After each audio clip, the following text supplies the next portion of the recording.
আমাদের খোকন স্টাইরি চ্যানেলের সকল প্রকার পাঠ গল্প দেখতে আমাদের চ্যানেলটি সাবস্ক্রাইব করে পাশে থাকা বেল আইকনে ক্লিক করে অল নোটিফিকেশন অন করে দিন।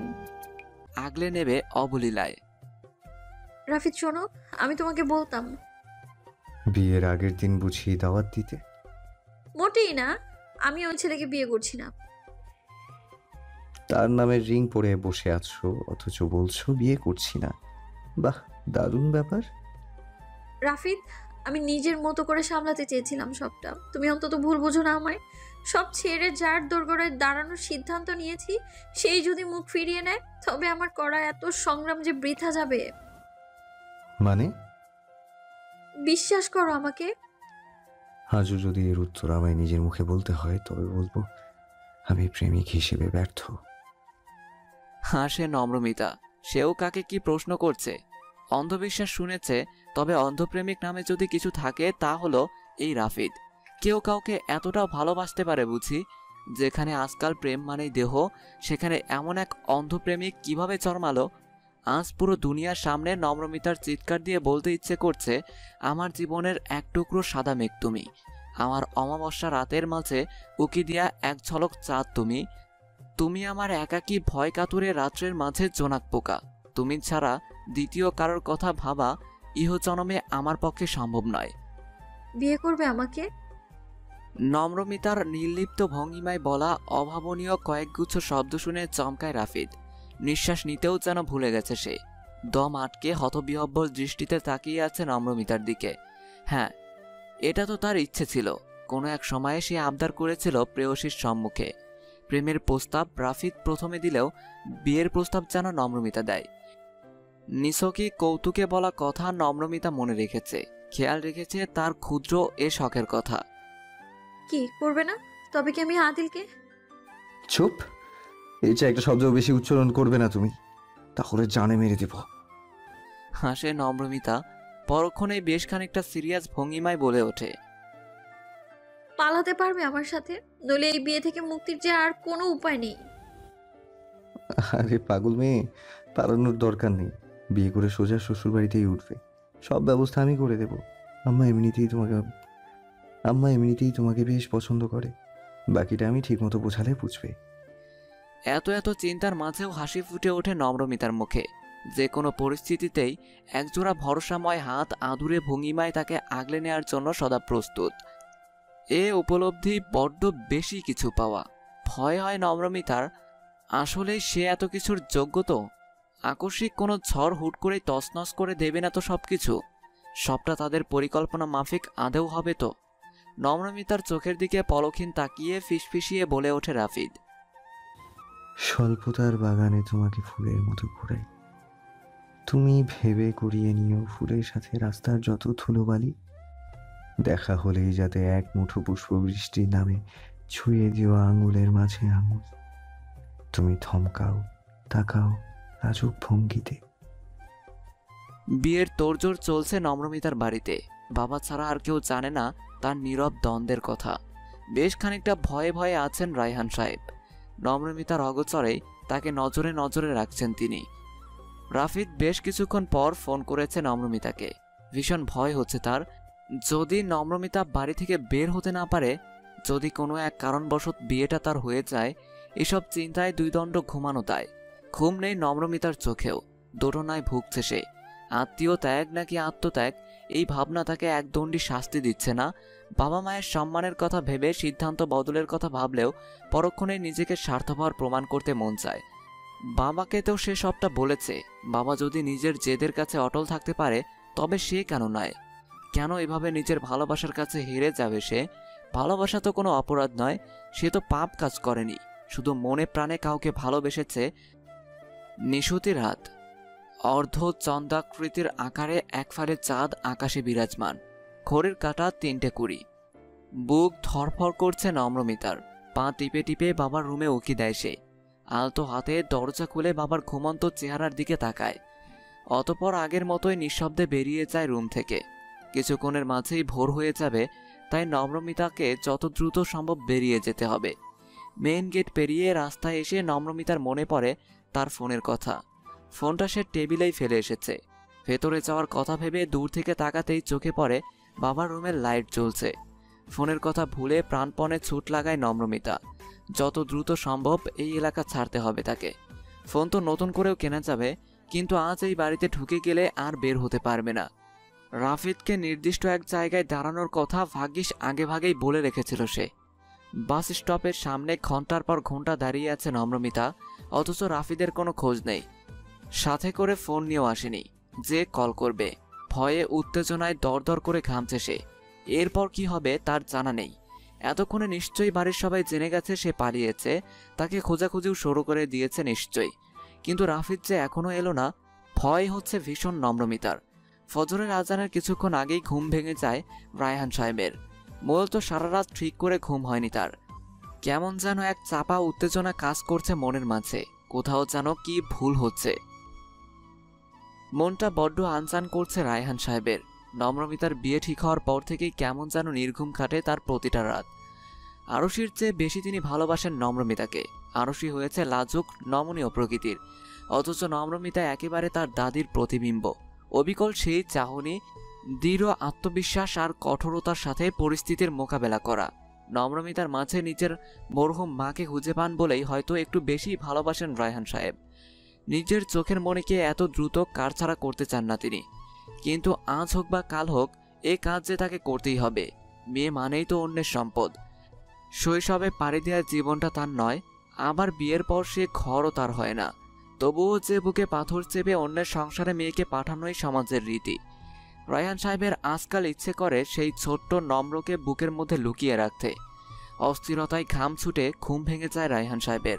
রাত পেরোলেই নম্রমিতার বিয়ে। সবটা ঠিকঠাক হবে কিনা এ নিয়ে তার ভাবনা শেষ নেই। নির্ঘুম রাতে অস্থির করতে করতে অতিষ্ঠ হয়ে যান তিনি।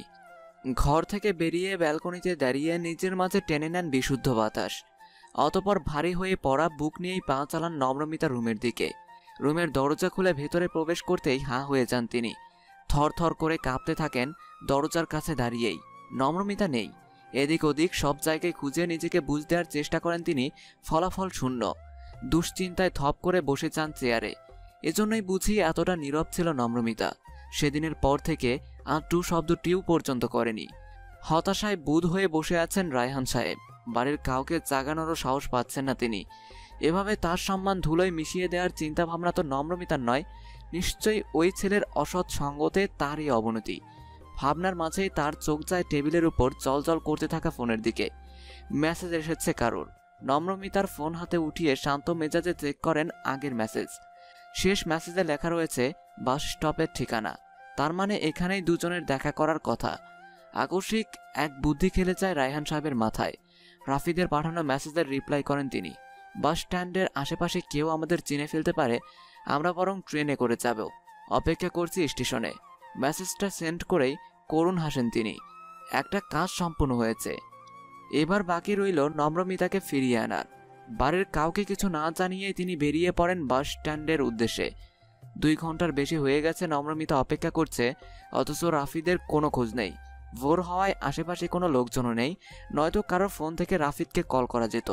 দুশ্চিন্তা আর হতাশায় কান্না পায় নম্রমিতার। জীবনে প্রথম এত বড় একটা সিদ্ধান্ত নিয়েছে সে, তাও বাবার বিরুদ্ধে গিয়ে। সে কি ভুল করেছে রাফিদকে বিশ্বাস করে? ভাবনার মাঝেই মাথায় কারো একটা আদুরে স্পর্শ পেয়ে চমকে তাকায় নম্রমিতা। হ্যাঁ, বাবা দাঁড়িয়ে আছে তার সামনে। লজ্জায় ভয়ে কেঁদে দেয় সে। রায়হান সাহেব কান্নারত মেয়ের মাথা টেনে বুকে নেন। বুঝলাম তুই অনেক ভালোবাসিস ওই ছেলেটাকে, না হলে বাবার বিরুদ্ধে হয়ে এত বড় একটা সিদ্ধান্ত কখনোই নিতে পারতিস না। কিন্তু আর কতক্ষণ অপেক্ষা করবে? ছেলেটার যদি আসার হতো এতক্ষণে তোরা অনেক দূরে চলে যেতে। বাবা, রাফিদ আসবে, প্লিজ বাবা, আমাকে যেতে দাও। আমি ওকে অনেক ভালোবাসি। আমি এই বিয়ে করতে পারবো না বাবা। আচ্ছা ঠিক আছে, এতক্ষণ যখন অপেক্ষা করেছিস আরও 30 মিনিট না হয় অপেক্ষা কর। কিন্তু এর পরেও যদি সে না আসে তবে তোকে আদিলকেই বিয়ে করতে হবে। ফিরে যেতে হবে আমার সাথে। অশ্রুসিক্ত চোখে তাকায় নম্রমিতা। তার মন বলছে রাফিদটাকে ঠকাতে পারে না, সে আসবে, ঠিক আসবে। এরপর তারা একসাথে চলে যাবে এখান থেকে। কিন্তু অপেক্ষার প্রহর গড়িয়ে গেলেও রাফিদ আসলো না।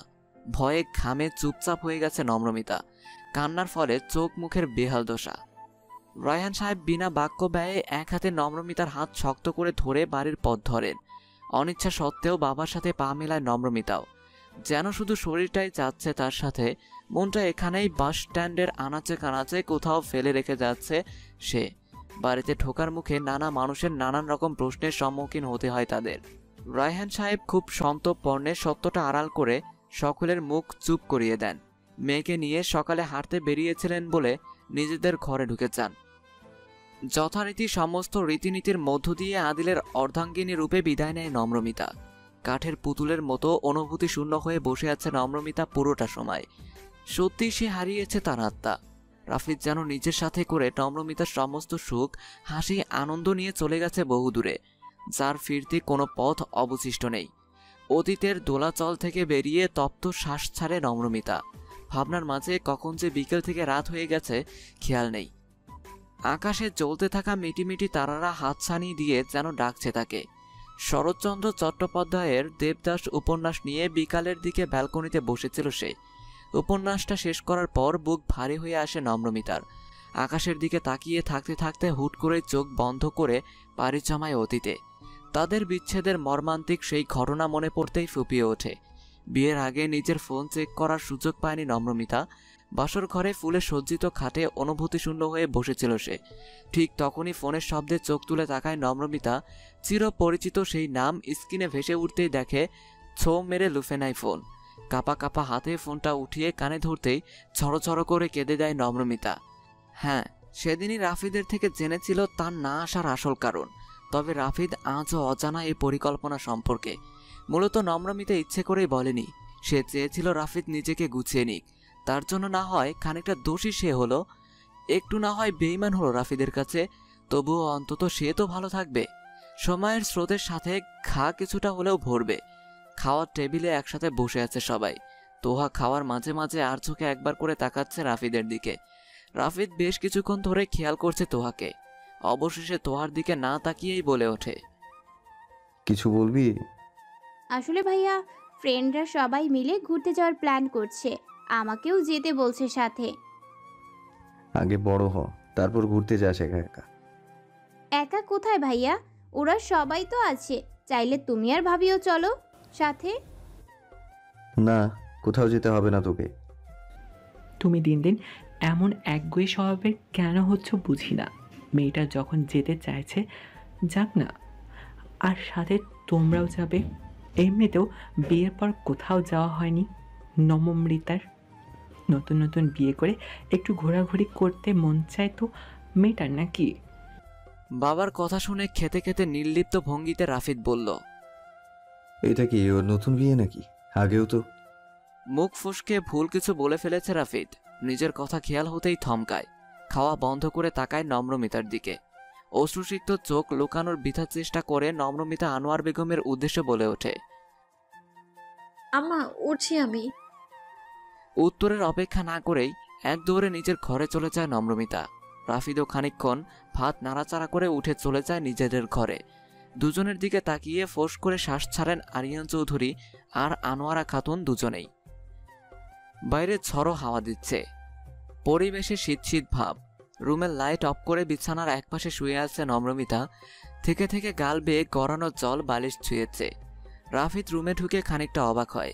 অন্ধকারের মাঝে কিছু টের পাওয়া দেয়। কিছুটা সময় হাতড়ানোর পর এক এক করে খুলে দেয় রুমের সব দরজা জানালা। দমকা বাতাসে ছেয়ে যায় ঘর।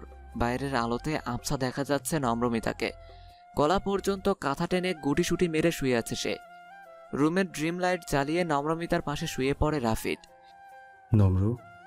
কোনোরূপ প্রতি উত্তর আসে না ওপাশ থেকে, অথচ রাফিদ বেশ টের পাচ্ছে নম্রমিতা জেগে আছে। মাঝের কোল বালিশটা একপাশে সরিয়ে রাফিদ খানিকটা এগিয়ে যায় নম্রমিতার দিকে। এক হাতে গলা পর্যন্ত ঢেকে রাখা কাঁথা নামিয়ে দেয় কোমরের